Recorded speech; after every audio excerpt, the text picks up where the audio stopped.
Uncontrollable growth of cell है, जो cell जरूरी नहीं है कि वो एक ही बॉडी पार्ट का सेल अनकंट्रोल और नॉर्मल ग्रोथ करे, वो बॉडी के किसी भी पार्ट का नॉर्मल ग्रोथ हो सकता है। इसके कैंसर के टाइप्स है sarcoma, carcinoma, leukaemia, lymphoma and myeloma, brain and spinal cord cancer. I hope कि मतलब टाइप्स ऑफ कैंसर के बारे में सबको पता होगा, कार्सिनोमा के बारे में पता होगा आप सबको, पता है?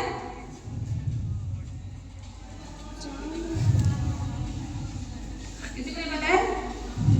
कार्सिनोमा जो है वो most common type of cancer है। 90% जो कैंसर कॉज होता है वो सार्कोमा की वजह से होता है। ये जो होता है, जो टिश्यू के एपिथेलियम टिश्यू होते हैं, ये एपिथेलियम टिश्यू में ये ओरिजिनेट होता है। और फिर होता है सार्कोमा। सार्कोमा जो है ये कनेक्टिव टिश्यू में जो कैंसर का फॉर्मेशन होता है, मतलब अनकंट्रोल और एबनॉर्मल जो सेल ग्रोथ होता है वो कनेक्टिव टिश्यू में होता है। और ल्यूकेमिया का मतलब होता है cancer of the blood forming tissue on bone marrow, मतलब जो बोन मैरो होता है उसमें एबनॉर्मल एंड अनकंट्रोलेबल का सेल ग्रोथ होता है।